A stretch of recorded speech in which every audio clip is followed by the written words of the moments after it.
Welcome to the Daily Plunge. We are in the book of 2 Samuel, chapter 23, verses 1 through 39. We're mainly going to focus on the first 17 verses. So David gives his last words, or maybe a better way of these are his last ditch words. These are his ultimate utterance of what he understands about life, right? And he says that this is inspired by the Lord, right? That he is the anointed one, right? Not because he merited it, not because he earned it, but because God has done this to him. And that the Spirit of the Lord spoke through me. In other words, a revelation is given. This is God speaking through David. And he says, the God of Israel speaking, the rock is saying to me, that when one rules over the people in righteousness, and what does it mean to rule in righteousness? It means you have a right relationship with God. To be a ruler who rules in fear of God, or who is humble before the Lord, doing what is best for his people. And that when you have a righteous king, as it goes on, he's like the morning sun, like the light of the morning sunrise, cloudless morning, brightness at the rain. In other words, that a righteous king is God's blessing upon his people. And he says, if my house were not right with God, then he wouldn't have made an everlasting covenant.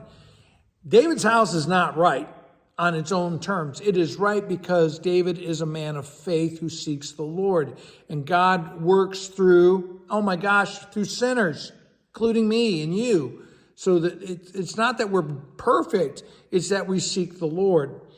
And he goes on to say that he will, God wouldn't do this if he wasn't bringing salvation.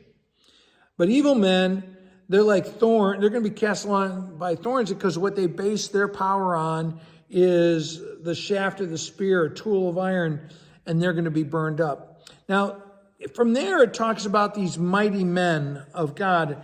And these are 37 men who the Lord used to bless the kingdom of Israel and to bless David.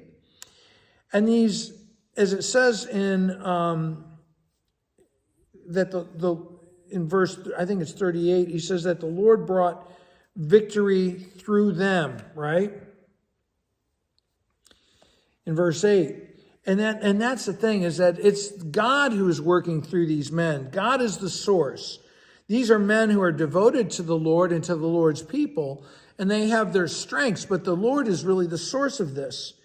And it talks about, like the three warriors who snuck into Bethlehem to get a cup of water for David.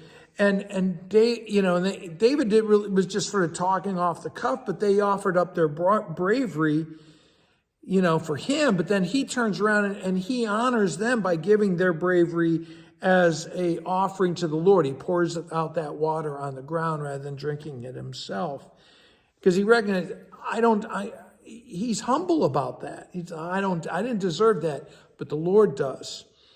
And then, we have this one line about how God has Benaniah, who's this risk taker, this lion slayer, right? He went down into a pit on a snowy day with a lion, which is just crazy. And it's this idea of this mortal combat where he embraced his fears and he takes these bold risks. And we all need people around us, right, who are fellow warriors for the Lord. Not that we're slaying people in the flesh, but we're going to take bold risks for the Lord. We're going to embrace our fears. And we're going to recognize that spiritual warfare is combat, right?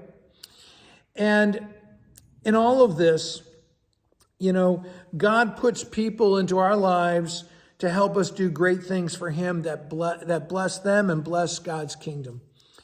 Well, hey, friends, thanks for joining me. If you like this, please share this with others, and may the Lord bless you this day.